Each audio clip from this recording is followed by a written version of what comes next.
नमस्कार, मी राजेंद्र राव आणि आपण पाहतात आपले आवडते यूट्यूब चॅनल गुरवकी.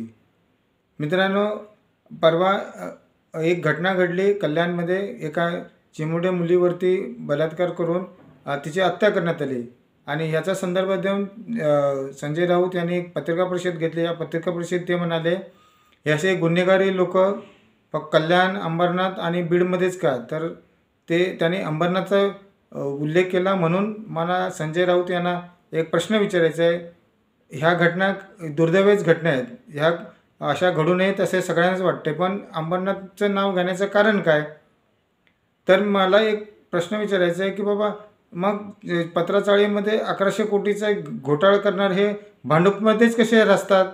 असा जर प्रश्न अंबरनाथकरांनी जर संजय राऊत तुम्हाला विचारला तर तुमच्याकडे प्रश्नाचं उत्तर काय आहे? ह्या दुर्दैवी घटना आहेत, त्याच्यावरती लोकांच्या माथे फिरवू नका, त्याच्यावरती सावध प्रतिक्रिया द्या.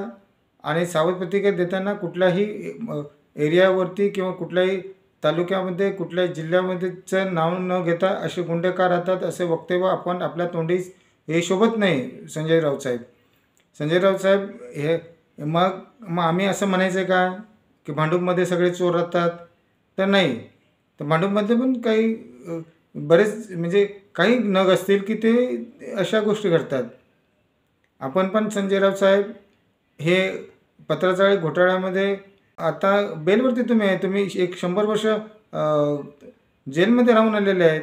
तर त्याच्यामुळे अंबरनाथमध्ये असे लोक राहतात असे वक्तव्य करू नये आणि मी तुमच्या या वक्तव्याचा निषेध करतो आहे.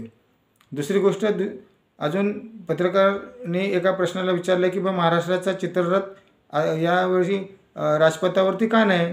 तर त्यावेळेलाही तुम्ही उखसणारे त्याच्यावरती उत्तर दिलेले आहे.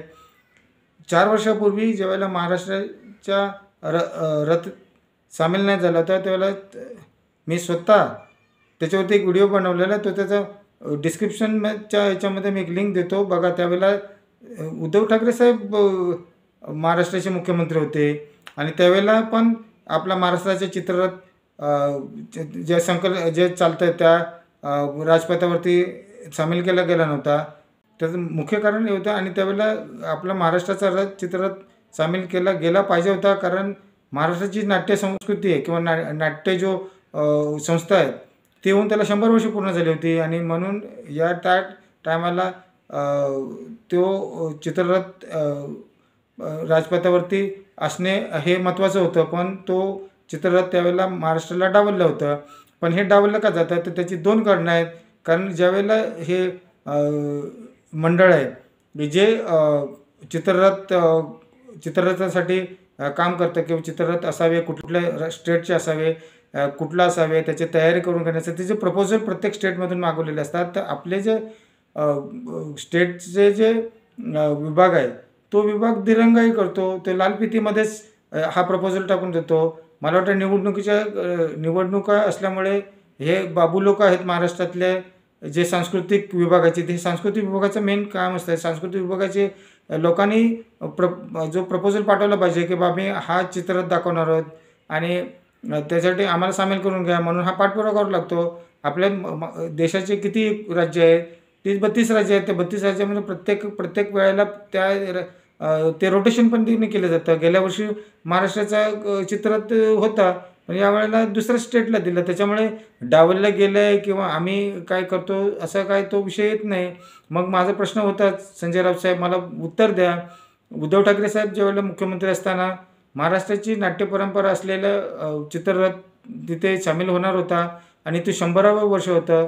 मग त्यावेळेला डावलला का गेला? कारण हा जो सांस्कृतिक जो विभाग आहे महाराष्ट्राचा त्याने दिरंगाई केली आणि मी त्याच्यासाठी राईट ऑफ इन्फॉर्मेशनमध्ये मी इन्फॉर्मेशन मागवली होती. तर त्याच्यावर मला उत्तर पण आलं. संजय राऊत मग तो आपल्याला जर पाहिजे असेल तर मी दाखवतो. कारण त्यांनी असं म्हणालं की महाराष्ट्राचा जो सांस्कृतिक विभाग आहे त्यांनी जो आमच्यावर प्रपोजल पाठवला होता तो लेट आला. त्याच्यामुळे त्या महाराष्ट्राबद्दलच्या बदली आम्ही रोटेशन पद्धतीने दुसऱ्या स्टेटचे चित्ररथ आम्ही सिलेक्ट केले. त्याच्यामुळे रोटेशन पद्धतीने हे चित्ररथ तिथे सिलेक्ट केले जातात. त्याच्यामुळे महाराष्ट्राला डावललं किंवा मराठी माणसाला डावललं असा काही विषय येतच नाही. ते समजून घेतलं पाहिजे. तर संजय राऊत साहेब हे दोन्ही प्रश्नाचे उत्तरं मला आपण द्याल अशी आशा करतो. धन्यवाद. मित्रांनो, हा व्हिडिओ आवडला असेल तर लाईक करा, शेअर करा आणि संजय राऊतपर्यंत पाठवा आणि गुरव की या चॅनलला सबस्क्राईब करायला विसरू नका. धन्यवाद.